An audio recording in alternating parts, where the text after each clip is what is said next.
Hi, everyone. My name is Stacy Wixall. I'm the director of Macedon Public Library, and today I'm going to teach you how to decoupage a papier-mâché egg. So if you are from the Macedon Public Library, hopefully you came in and you picked up your Take and Make kit. In that kit, you should have one papier-mâché egg, a recipe on how to make your own homemade Mod Podge. It's really simple. And lots of little scraps of colorful tissue paper. And from your own home, you need to provide a spoon, a cup, or a little bowl. This is what I'm going to use to make my homemade Mod Podge. You'll need water, and you'll need some regular white glue. I'm using Elmer's. Any white glue will do the trick. So if we look at our recipe, first the recipe is given in its full amount. So if you really like this project and you can go to the store, I recommend Michael's or going online to Amazon. You can, you can order these papier-mâché eggs. They're pretty affordable. And if you want to do a whole bunch of these eggs, I recommend you make the full recipe. But just to do a single egg, we don't need that much Mod Podge. So all we need, according to our recipe, is to have 2 tablespoons of our white glue. So take your spoon. Excuse me, I said table, and I believe it's teaspoon. So fill your spoon up with glue, like so. Once, let it all go into the cup, and do it again.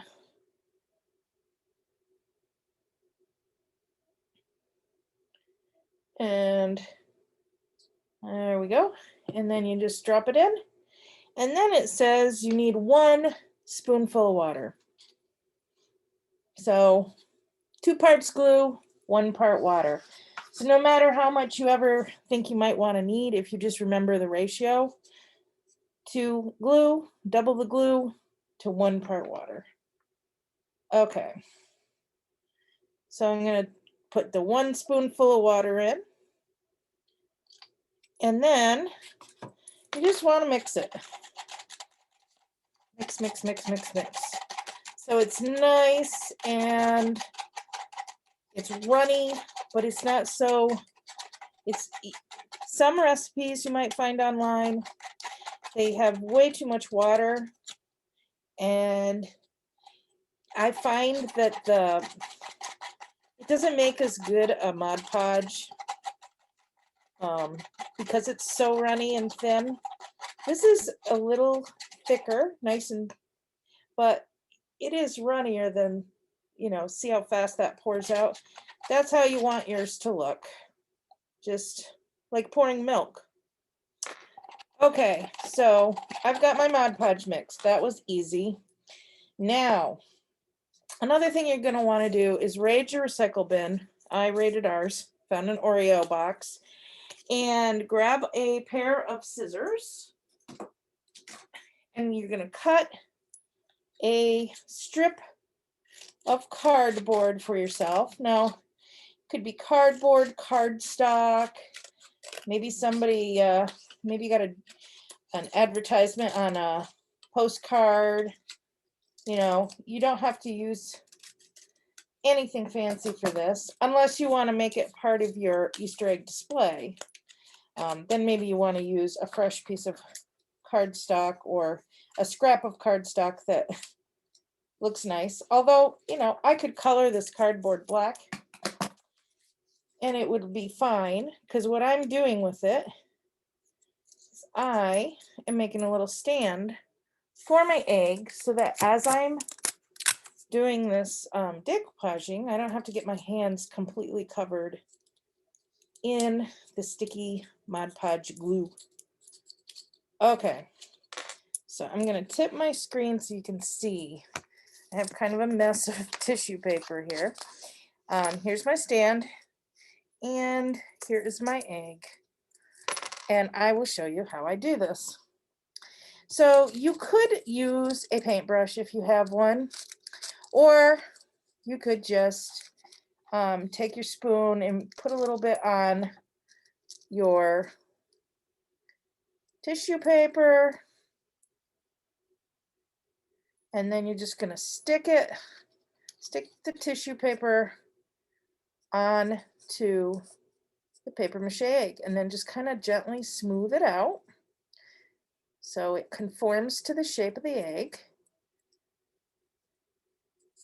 I don't personally mind if there's a little bit of overlapping on mine. I like the texture, but if you don't like the texture, you can just carefully smooth it so it's completely flat. That's a personal choice. And I'm just going to keep doing this till I cover my egg in the pretty colored tissue.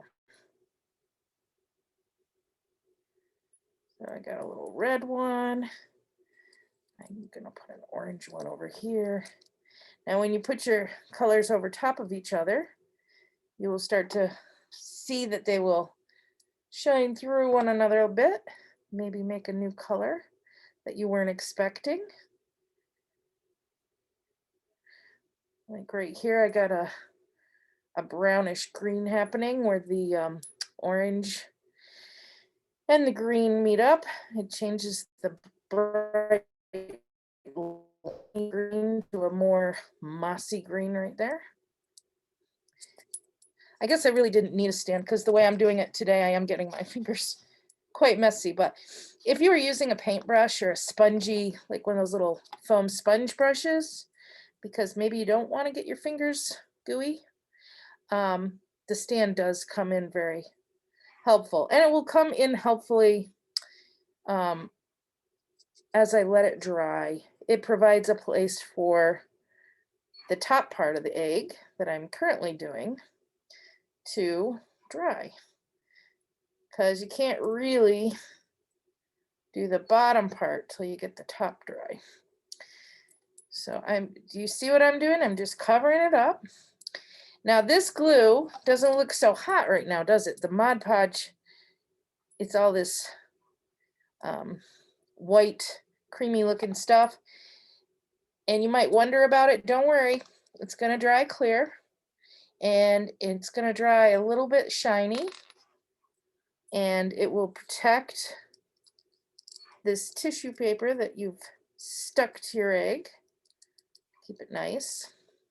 Of course, one thing I like to do after the whole thing is super dry, it's got to be bone dry, no tackiness, just completely dry.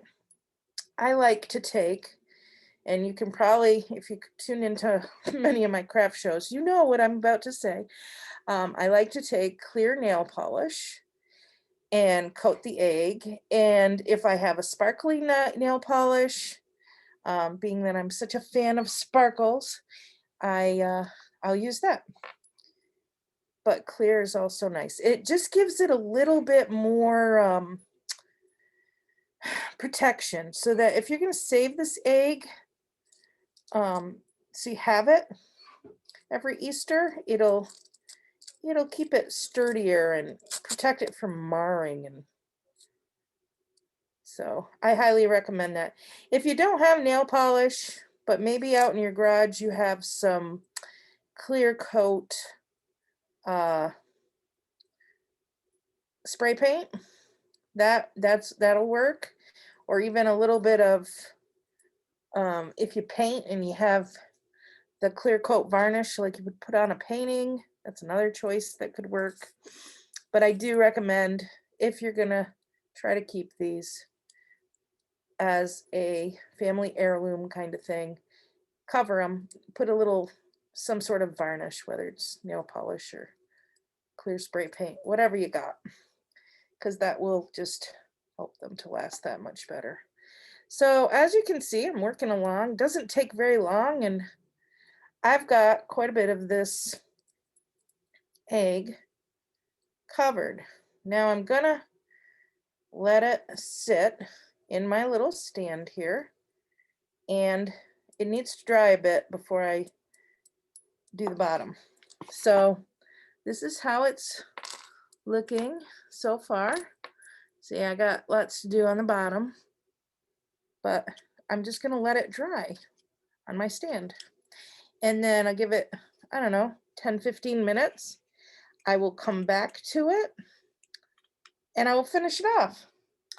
But I'm just gonna show you, if you have not been to the library, this is an Easter egg that I already made. As you can see, same idea, lots of different little pieces of tissue paper, just randomly Mod Podged all over. And then, of course, I did coat it with sparkly nail polish, and I kind of like the effect. One thing I think could be really pretty, I would love to do this for my own home, and I might.